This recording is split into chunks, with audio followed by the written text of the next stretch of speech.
US writing education is in crisis. Only 27% of 8th and 12th graders perform at proficient levels, with even more alarming statistics for low-income students, emergent bilingual students, and those with disabilities. The pandemic made things worse. If only there were a clever AI-based solution that could help educators make things better. Oh, hold on a minute. There is. The Learning Leaders Podcast, brought to you by NIIT in association with The Learning Hack, features conversations with chief learning officers and heads of learning from global companies. We'll be hearing about the learning journeys of these leaders, the changes they are bringing in their organizations, and how they are preparing their workforces for the future of learning.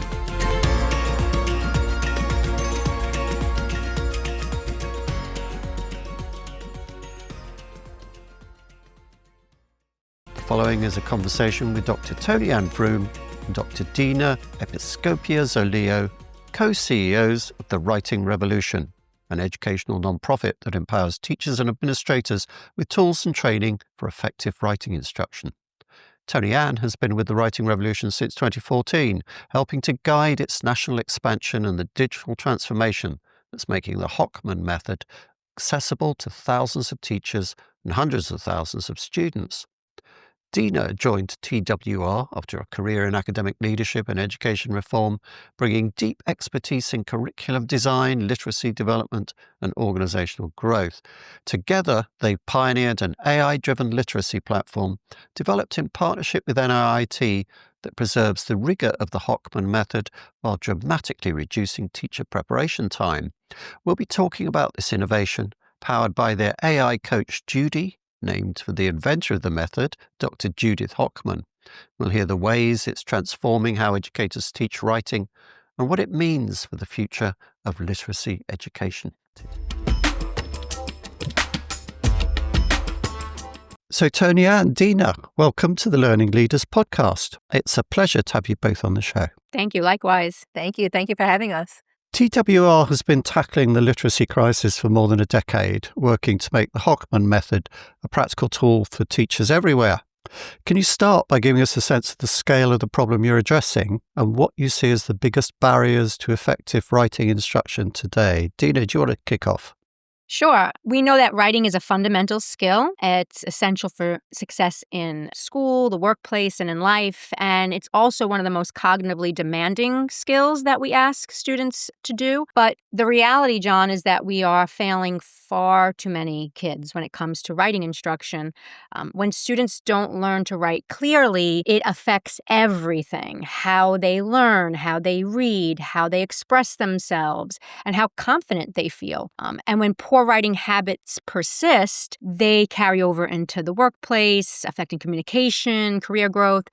But the reality is it's no one's fault. The real issue is that most teachers were never taught how to teach writing. I know this firsthand because I was a former high school teacher, and I knew how to assign writing, but not how to teach it. And assigning writing is not the same as teaching writing.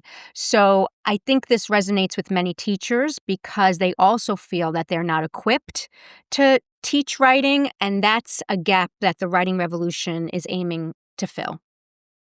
How does that happen? If I cast my memory back to my school days, I mean, obviously it's a very, very long time ago, and, we had to learn to sharpen the chisels, to carve it into the wooden tablets and everything, and, back in them times. How is it we're not actually taught to write in a lot of cases? Yeah, I would say that students' inability to write is often this problem that's hiding in plain sight. It often looks like something else. So sometimes you may look at a written response and say, well, there was a comprehension issue. The student didn't understand what they read, or it's a content issue. They just don't know the facts that they used to know, or in a science class, they can't express their reasoning. And when you look really closely, you start to diagnose and say, wait a minute, is it a content issue or is it an actual writing issue? Do they have the ideas, which we know they have, and just can't get them out? So what we see a lot of is, explicit teaching and writing with the transcription process, meaning teaching students how to form letters, how to spell words. And then there's this assumption sometimes that they'll just take it from there, that once you show them how to write, they're just going to come up with these ideas and be able to express. Or, if you teach students the rules of writing, you teach grammar, they'll know how to write. But there's a difference between knowing about writing and knowing how to write. What we know is that teachers, and this goes through, teacher preparation programs, and not just in the United States, are rarely shown a method for how to teach students how to write. And that's what the Hochman method, which is the method that the Writing Revolution disseminates, that's what the Hochman method does. It gives a very practical step-by-step way of moving students from a sentence to a paragraph, from a paragraph to a composition. And what you're doing is you're giving teachers the tools they need to teach writing, but you're also giving students the tools they need to think and to learn. And our method goes across grades and across subject areas. So this is writing in not just English, but history, science. And for us, it's very important, and we see this a lot, it's very important not to bypass the teacher. There's this feeling that we could just get tools direct to kids, and it's going to teach them how to write. And for us, the teacher is the greatest lever of writing in that room. So we are direct to the teacher to be that model for what good writing looks and sounds like. Yeah, okay. I suppose if I can remember a lesson where the teacher said, he was complaining that we didn't seem to know the rules of grammar very well. And he said, look, I know this is going out of fashion. I'm not supposed to do this, but I'm going to teach you grammar. And he taught us the kind of, noun, verb, participle sort of stuff, which was going out of fashion at the time in the 60s, I suppose. Maybe, it's taken a while to kind of get that back into it. But anyway, it sounds very necessary. Well, again, just to clarify with the Hochman method, we're also not, grammar is important, but we're not teaching grammar in isolation. We're teaching grammar organically through the strategies, which is really important to note, right? Because students labeling, what we've learned is the labeling parts of speech or the diagramming sentences, John, that you may have done, I may have done, really doesn't help transfer when students, and the research says this, right? That it doesn't really transfer to students' ability to compose. So it's important that they understand grammar, but we teach it through the context of their writing and through these strategies. Because sometimes people hear about us and they're like, oh, great, someone's going back to basics and going back to grammar. And that's not necessarily what we're doing here. We're really, yes, we stress it, it's important, but it's really that we are showing really what good writing looks like, written language structures. And then, of course, the grammar is being taught, not divorced from content, not in isolation, but through the strategies and the method, if that makes sense. Yeah, okay. So we are perhaps teaching the scaffolding, the basic kind of building blocks of how to put sentences together, cats on the mat. But then how do you actually get from there to writing an interesting sentence and a useful sentence, and how one sentence leads on to the next and so on. And I know that technology plays a big part in your solution. But before we get on to that, I'd like to hear a little bit about your own journeys into this. How did each of you come to the Writing Revolution, and what drew you to this mission in particular? So back in, I think it was about 2008, Tony and I were teaching at a large New York City high school in Staten Island, New York. And this school was really struggling academically at the time. And one of the biggest issues that we sort of uncovered was that students really were struggling with writing. And our students had great ideas. They could a lot of times tell you what they knew, but they really collapsed when they had to get it down on paper, especially on state exams, right? We saw so many blank pages. And not, again, for lack of really effort, but students simply just did not know how to begin. And that was really heartbreaking to see. So then we were introduced around that same time to Dr. Judith Hochman and her method. And honestly, John, we were blown away. Both, I think, looked at each other at the time and thought, like, where has this been all our lives? Because for the first time, someone actually had broken down writing into these clear, manageable steps that made so much sense for teachers and for students. And so when we brought the method back to our classrooms, the results were transformational. Students started writing and thinking with so much more confidence. Their reading comprehension improved, their learning improved, their participation because they were more confident, and the blank pages disappeared. And that experience really changed the trajectory of our careers because we saw what was possible when writing instruction is explicit and it's embedded across all grades and subject areas. So in about 2014, Tony and I left the New York City Department of Education, took a leap of faith, and helped Dr. Hochman launch the Writing Revolution. It was the best thing that we've done, I think, both personally and professionally, because we are so passionate about getting this method out to so many more teachers and their deserving students. Yeah, I think for us, we saw almost immediately what this could do for students. And we had older students. We taught high school. So we're talking adolescents, ages 14 up to 20 years old. And for so many of them, they're written off that you get them at that secondary level and it's just, let's push them out the door. And we saw that when you actually pull the curtain back and show them how, it's not too late. And you could see a quick change pretty dramatically and pretty fast. So we were just very motivated to get this to more children. And then we started to think about, well, what happens when you get this to children when they're younger? Imagine our high school students, if when they were in kindergarten and first grade, they were shown how to write, what would their trajectory have been? What would they have looked like when they walked into our classroom? So for us, it was sort of a no-brainer of wanting to get this out there. And also on the teacher end, we've always wanted to help our colleagues. Back when we were in our school, that's a lot of the work that we did. And we sat in those ed programs the way that they did, where you're learning a lot of theory, which is important, right? But not a lot of what's practical. So just, knowing about teaching the same way, knowing about writing isn't the same thing as knowing how to do it. So for us, we saw this method, we knew what it could do, and we said, let's take the leap of faith because we know it works. And there's too many teachers out there that aren't receiving this that we could get this to. As learning leaders, you share the role of co-CEO, which is still fairly rare in the nonprofit world. How do you divide responsibilities and make decisions and play to one another's strengths in leading the organization? That's a leading question. I'm assuming you do play to one another's strengths. You're not fighting like cats in a sack. How does it work out? Is it a kind of good cop, bad cop? How do you kind of synchronize your personalities together in doing this? Yeah, I think we try to avoid the good cop, bad cop at all costs. I mean, I think right.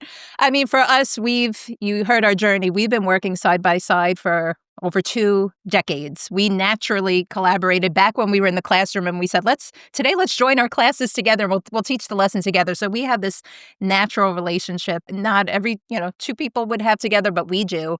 So for us, it just feels very natural. For our team, for the sake of clarity within our team and to avoid the good cop, bad cop, we divide responsibilities usually on project lines or departmental lines, but there has not been a big decision that we've made in the history of our organization that hasn't been made together. This is not siloed. We don't want our team to be siloed. For us, the decisions are made jointly together. And we do. We balance each other out where we need to, but we have always been in alignment where it matters most. And that's how this has worked for so long. It's so interesting. So often we hear about leadership and it has a very strong focus on the individual, but to lead as kind of part of a team of 2, is that very different when you think about your own leadership development and you factor in the fact you're part of this duo? Does that change the way you think about leadership itself? I don't know. It's interesting because sometimes they say, leadership is really lonely. And it's really been amazing to do this work with someone. I call Tony and my partner in purpose, and really be able to just play ideas off each other, play that role of having different perspectives. And it just makes it, I don't know, I wish more and more people would consider it because it does make the task much more enjoyable, and I just feel much better about doing it when you have someone as strong next to you on that journey. The Hochman method has been validated over many years in the classroom. What have been the key challenges in scaling it nationally? Now, the whole point about a technology solution, that it's much more scalable than most kind of educational means. But when it comes to actually spreading something like this nationally, obviously you're dealing with kind of bricks and mortar institutions, geographical spread, different parts of the country with different policies and so on. So what have been the challenges around that? And now, of course, you're doing it internationally as well. And how do you do that without diluting its integrity? Sorry, 2 questions for the price of one there. I think I'll start by saying that training is really the heart of what we do at TWR, right? Training in the method. So you would hope that you wouldn't just pick up a tool or a power tool without really sort of knowing why you're using that tool. And then, of course, like how it works, you would hope.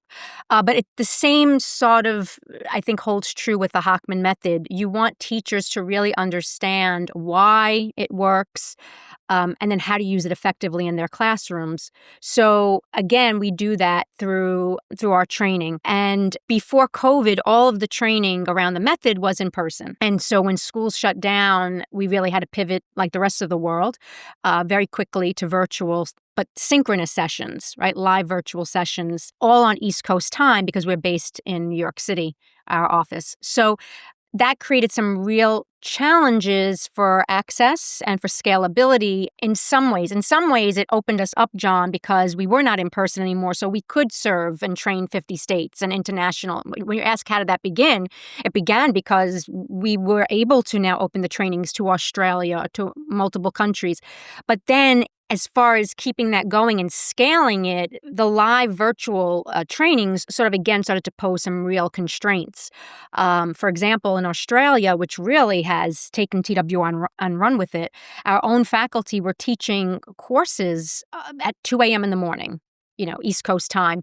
And so we said they were fueled by lots of coffee and commitment, but we knew that model is not sustainable or scalable. So that's where we partnered with NIIT to really see how we could leverage technology. And they helped us develop this My TWR hub, this sort of centralized location for our training, for our tools, which Dr. Vroom will speak about a little bit more later. But we developed a self-paced version of the training, and we launched that this July. And so that has been really, we see a way to scale and a way to not lose the fidelity of the method, right? Because we have built the content. We've created this with the help of NIIT, this very interactive experience or LMS that teachers could access anytime, anywhere. It's been incredibly well received, both by our audience in the United States, our teachers in the United States, and internationally. Obviously, because educators love the flexibility. Schools appreciate that it's a little more cost effective. You're not running around trying to hire substitutes, to release teachers, to go to a live scheduled training, or you're not rearranging their schedules. And so there's a real appetite for it. So we see the self-paced training as a real future option for how educators learn the method. Yeah, I'd say that, listen, scaling anything and maintaining that fidelity is a challenge, let alone, John, you said it, there's different contexts. There are no two states, districts, schools, classrooms that are alike. So how do you do that? How do you maintain that fidelity while giving that opportunity for flexibility? And for our method and for our program, it starts with the training. But implementation has a learning curve because it's on the teacher to take what they learn in that training and embed it in what they're teaching. This is not a scripted curriculum where we're handing something over or a program in a box where you're just following the script. It's on you to take your knowledge of your content, your knowledge of the method, and put those things together. So what we have found after doing this for years is teachers need the training, and we also have a book that codifies the method that's helpful. But teachers need tools. They need resources to actually take something that's abstract, like a strategy, and put it into practice. And they need ongoing support and coaching because as you're doing this, new things arise. How do you measure student progress? How do you know how quickly to move through the method? So the coaching piece is important. Our team spent a lot of time developing the tools, the resources, and we were always dreaming bigger of what else can we make to make teachers' life easier? But the coaching part was the hardest piece of this in terms of scale. Our faculty team that works with the schools is very small by nature. They are all former classroom teachers that did this method themselves, and they sit there and they work alongside a teacher and help them with the method. But the question is, how do you do that outside of a handful of schools or districts? If you turned around now and said, make a wish, I could give you, 50,000 teachers now to go and work with you and try to disseminate this method and give that coaching, part of this, that wouldn't even scratch the surface. There's approximately 3 million teachers just in the United States alone. How do we do that? And that's, spoiler alert, that's where AI is going to come in as one of our solutions. Okay, let's get on to AI now then. So let's talk about the innovation that's getting so much attention for you right now. Your AI-powered coach, Judy, named for your founder, Judy Hochman. How did the idea emerge and what problem were you specifically trying to solve for teachers? Yeah, well, the problem, again, is we know that teachers need that support piece. Every year, we are training thousands of teachers. So we're interacting with thousands of teachers from across the United States and internationally. Our team is on the ground, so we are seeing in real time the things that are working, but the places where they need more support. And the teachers themselves are saying, I love the method, but it takes me time to embed it and planning. I need more opportunities to collaborate with someone else on this because it's very hard. Teachers are often very lonely. They're in their classroom, they're by themselves, and they want that opportunity to collaborate or have a thought partner. So we've heard this for a while, and our team did this ourselves. We were teachers that taught this method. So in knowing the pain points, we said, okay, what could we come up with that would give that level of 24/7 support? So it was about, 3 years ago, where we put our faculty team in a room. We had the chart paper all around the room, and we said, all right, this is a no limits brainstorm. Take all current constraints of resources, budget, technology, what's possible now, get that out of your minds and just brainstorm what could we create that would help teachers do this more effectively and really help them in their teacher practice. And we came up with a lot of things, but 3 ideas emerged that eventually became what's now Judy. One, an activity worksheet generator, something that would help the teachers create the worksheet of the writing activity to put in front of kids. At the time, we were already thinking about AI. We didn't really know so much about it, but we said, is there a way to leverage AI to give teachers feedback? Because up until that point, we were doing it. Our small team, including, Dr. Zaleo and myself, were manually giving teachers feedback on their materials. And obviously that can't sustain. So AI for feedback. And then in hindsight, we laugh at this a little bit, but we said, remember back in the day when you had Microsoft and you had the paper clippy that, dating ourselves, but omnipresent, like a little irritating, but that thing that was always there that could provide you that constant support. And for us, the light bulb is part of all of our materials. You see it in our logo. So it wasn't going to be a paper clip. It was going to be like this little light bulb that was always there that would help you, that would answer questions. So if you put activity generation, ongoing support, and AI, eventually that became Judy. We tried to do it ourselves at first. We have an incredible director of technology who's just naturally a curious person, a problem solver. He tried to do this with a team of a couple part-time college interns. And we made a prototype that, we found pretty impressive, but there was no way that we could ever create Judy on our own, given the size of our team and our resources. That would have been impossible. Dina, what was your perspective on that? I mean, it's such a neat idea because obviously there are a lot of kind of chatbots around and we've got used to that idea. And then from the kind of teacher side of it, they spend an awful lot of time planning lessons, creating activities and so forth. And generative AI gives you this ability to sort of draft and create things. And it kind of brings the two together in an essentially quite simple but really good way. How did that feel for you, Dina? Well, I think the big part that we wanted was not to feel that the teacher was again bypassed and that Judy was built, and NIIT really helped us do this because this is not ChatGPT, with a light wrapper over it saying it. This Judy has been trained and it's taken a lot of work to get Judy to understand the methodology and to work with teachers and really know all the niche, nuanced rules of the method. So NIIT really did help us bring this to life, but it really was intended to be built to amplify the teacher's experience and their expertise, not override it. So Judy offers examples and questions and provides reminders, again, because of her deep knowledge of the method or the Judy's we say her. We can't help it. But it's deep knowledge of the method, but always defers to the teacher's judgment, brings the teacher into it. And so the feedback from early users has been really inspiring because they tell us Judy makes professional learning feel really personal and responsive. And I think they do feel like they're talking to Judy. And they know it's AI, but because it's named after our founder and she's so beloved, it's like they are talking to her. And if you look at the transcripts, it's very, hi, Judy, can you help me? Thank you, Judy. And they want to really work with Judy. But so again, I think that's what we've really learned from this. And it's been really important to us. That's part of how this works. Yeah, I think it is so difficult to avoid anthropomorphizing when you're talking about AI, and this happens all the time. But it is interesting because we fall into a kind of relationship with these tools, and in some ways that has similar dynamics to a human relationship. And one area particularly is one of kind of control, which is an interesting one from the point of view of leadership, which is one of the things of this podcast.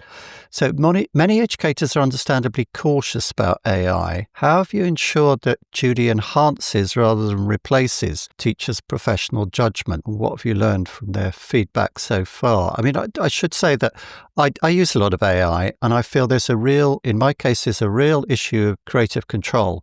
Do I let the AI make these creative decisions? At what point do I step in and say, no, I'm not going to, take advantage of this technological affordance that would allow the thing to write the whole thing for me, or to script it, or to edit the whole podcast for me, because I have to be the one that makes the decisions.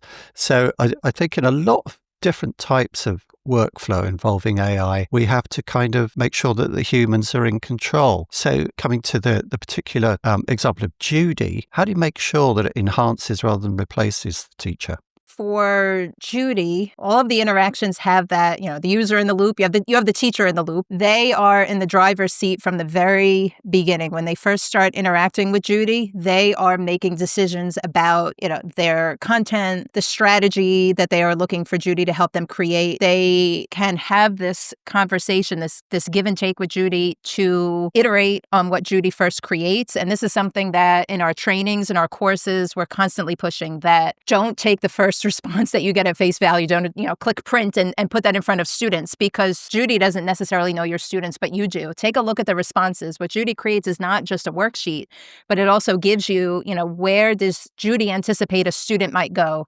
And then it's on the teacher to say, yeah, this sounds like something my student will create, or you know what, not really, let's go back and redo this. So the teacher is constantly making decisions while they're doing this interaction with the AI. I mean, for us too, we're always testing it to make sure, because we know that ultimately whatever Judy creates is going to go in front of children. So we are always testing Judy against other AI, against herself. And we are so proud of the times when Judy will say no to something. So a teacher is in the driver's seat, and they may request something from Judy that flies in the face of the method. And, if you ask ChatGPT might be more than happy to give you what you want to hear, even though developmentally, it might not be sound when we're thinking of what we expect kids to do in writing. Judy will flat out tell you no. So we can't just rely on the AI, but we do have safeguards in place to really try to make sure that we are as faithful to the method as possible, and that teachers are in the driver's seat from beginning to end. And of course, kids nowadays are very they do sort of sense when something is a bit off, because they're very tech literate. And hey, teacher, you're just giving us a load of AI slot. We're not going to take this. Where did you get this from? And what have you learned from the feedback of teachers so far about this? They find Judy very easy to use. We do user tests with teachers. From looking at even the transcripts of teachers and what's being produced, for people that have been doing the method for years before there ever was a Judy, they're saying basically, where has this been? I know what it's like to try to do this on my own, and to have something that helps me do what I was already doing, but do it better, do it more efficiently, do it faster. It pushes teachers thinking in a way, too, that maybe they said, I never really thought about using a strategy that way. And Judy offered it as a suggestion, and Judy will always give the reason why. And it really opened my eyes up to what's possible. So for teachers that have been doing TWR for a while, they really see the benefit. And for teachers that are new to it, we think it's really going to quicken that learning curve so that they can implement more quickly. And the adoption of it and the implementation of it in a school or district is going to be that much faster, because you're going to shorten that amount of time it's going to take for them to really learn it and understand it. Yeah, to piggyback on that, Tony, and that's exactly what I think is happening, because now we have Judy is part of all of our training memberships.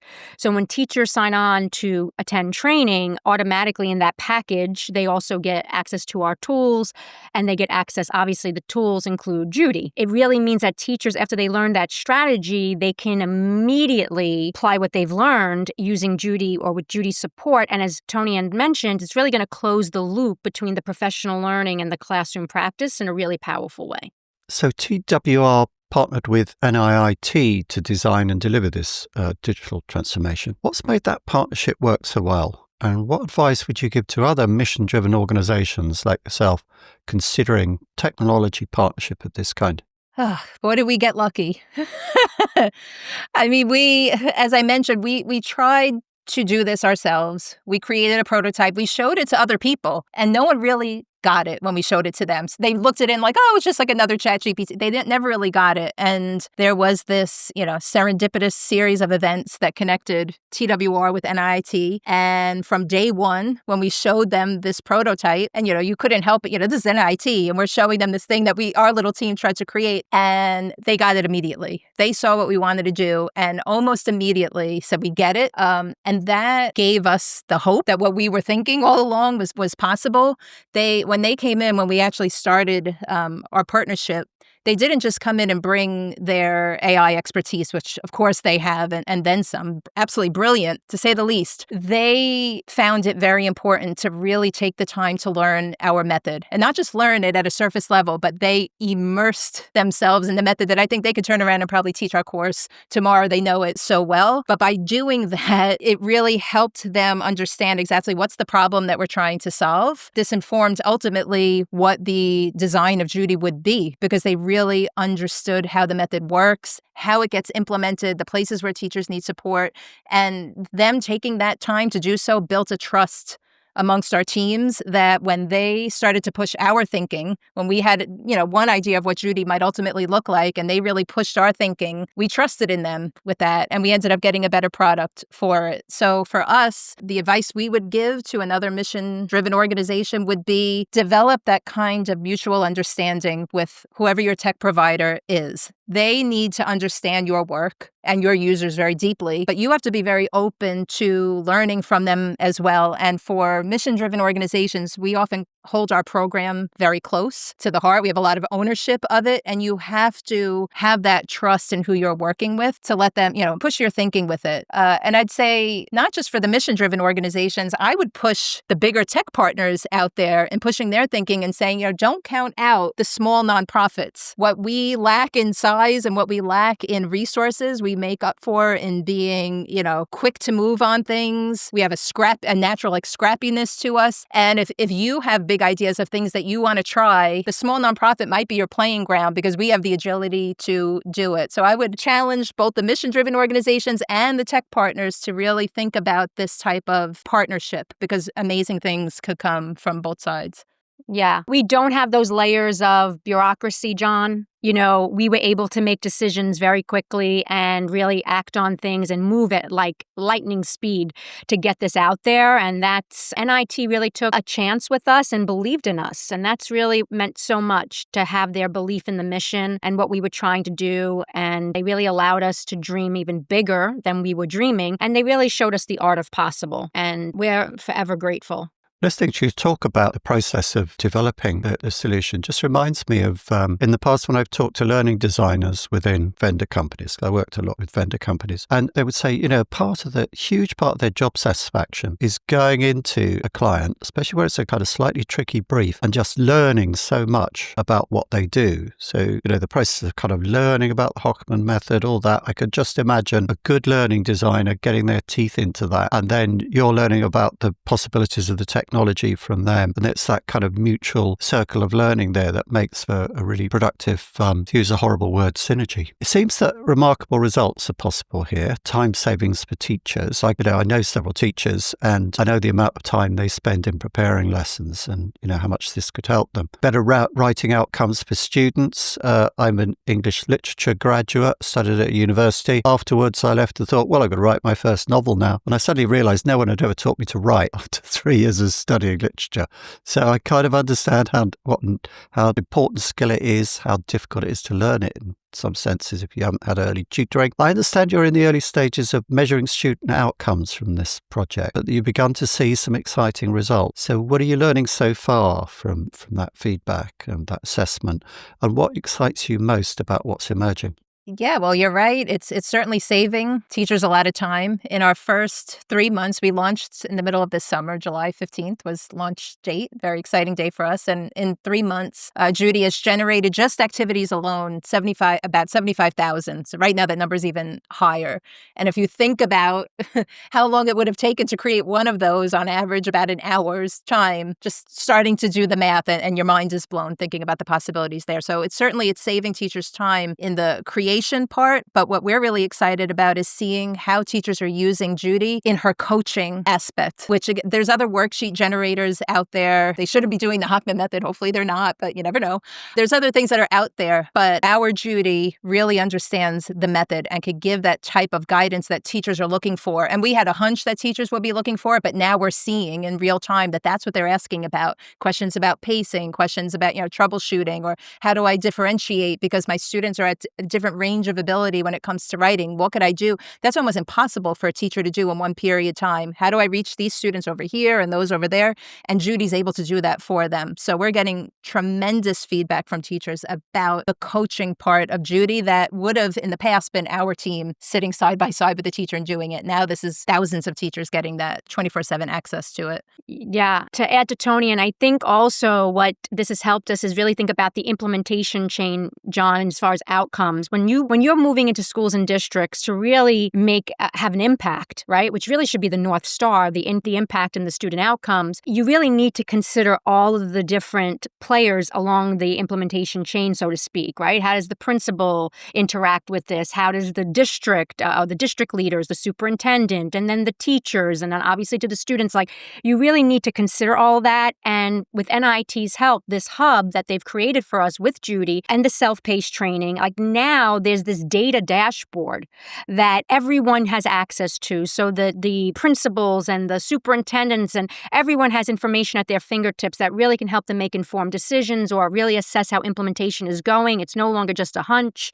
It's really now that they have some real great information to see how many teachers are using Judy, what are they creating in Judy, and that way you can stop a teacher in the hall, John, and say, "Hey, Tony Ann, I just, if I used to be an assistant principal, and I know how much this can really help in leading an implementation of anything." You stop Tony Ann in the hall and you say, "Tony Ann, I just saw that you created, 10 activities in Judy this week. That's amazing. That's incredible. I can't wait to see when you bring to your next common time or your next faculty meeting what your kids are doing, and we can celebrate it." Celebrating those victories and really taking opportunity to really encourage and cheerlead, especially from leadership, is huge. And so the technology is really helping us do this. And that's how the outcomes, it's in its infancy to see the student outcomes just yet. We have student outcomes, John, about the Hockman method in other ways, right? Before Judy. We knew that it was working. We have states like Louisiana. We have districts that are really, the needle has moved where historically the needle has not moved on state exams. And we've seen we've had studies done about it from third-party evals to see what the outcomes are. And so we know it works. We've seen the student outcomes, but this really helps. The potential is limitless of what this is going to do for especially schools and districts looking to implement this K-12. We will be able to connect, hopefully soon, the student outcomes to the usage of Judy and the hub and the self-paced and all the things that NIT helped us centralize in a really powerful way. And I think we'll all look forward to seeing those results and learning more about the impact that it has in the future, and maybe seeing you stepping up on stage and picking up awards by the sound of it. So looking ahead to the future, how do you see AI and digital learning shaping literacy education over the next 5 years, more generally? The next 5 years, that's a long time period in AI. Maybe think, 2 or 3 years ahead perhaps. And what's next for the writing revolution in particular? If you could start with the general reflections, I think. Yeah, well, we know even before AI, we know what teachers need to be successful when it comes to literacy instruction. And for us, writing instruction is a big part of that. Reading instruction gets a lot of attention, especially lately with the science of reading, and that's great and that's important. And the two should never be divorced, writing and reading. We know that, and this is not just a hunch, and this is not just the writing revolution saying this. This is decades of research that writing instruction is most effective when it's taught explicitly. So we know that teachers need a methodology that works, resources, time, support, coaching, all the things that will help them be successful. And up until now, those things have not been equal. Teachers have not had equal access to the training, to the support piece of it. And of course, AI has that potential to level that playing field for teachers because they could all have that access. But that's if we could get the access to all of the teachers that are not just in the United States, but internationally. So for us as a mission-driven organization, the Writing Revolution, our work over the next few years is to work tirelessly to get access to our tools, our our hub, our training to as many teachers as possible. And we know that's going to require partners, right? We can't do that alone. We know the power of partnership. So for us over the next couple of years, that's going to be part of our work. Yeah. And hoping that you get some philanthropic support, some people really who want to see this get into the hands of as many teachers as possible will really help in our efforts there. Because ultimately what we're really trying to do, John, is that, as Tony had mentioned before, there's about approximately 3 million teachers just in the United States alone. And so by 2030, we're really trying to reach about 1 million of them. That's our goal. It's an audacious goal that we have, but we really think that we can do this through many ways, right? We have a book and our trainings and the tools. And so we are really trying to think about how we can get this into the hands of teachers, but with fidelity. And there's just simply no way of doing that without leveraging technology and AI. So we do see that this hub that has our self-paced training, that has our resources, that has Judy, will really help us scale training and coaching in ways that were never possible before. And while really keeping the integrity of the method at the center. So we see this as the future of literacy education, that you're not replacing teachers, but you're really empowering them with the tools and the support they need to really help every student become a strong writer, learner, thinker. And, that's our North Star. So that's what drives us every day. Great stuff. Well, it's been great to spend time with a couple of such inspiring and collaborative revolutionaries. More power to your elbow, as we say on this side of the channel. Thank you very much for taking the time, and best of luck with it in the future. Thank you, John. Thanks for having us. Thank you so much. That's all on the Learning Leaders podcast for this time. Many thanks to our guests. Learning Leaders comes from NIIT in association with The Learning Hack. To make sure you don't miss an episode, please subscribe to the show on your platform of choice or on YouTube. And if you want to help others find us, please make sure you like, rate, and give a glowing review. We'll be back in your feed very soon. So until next time, keep faith, keep leading, and above all, keep learning.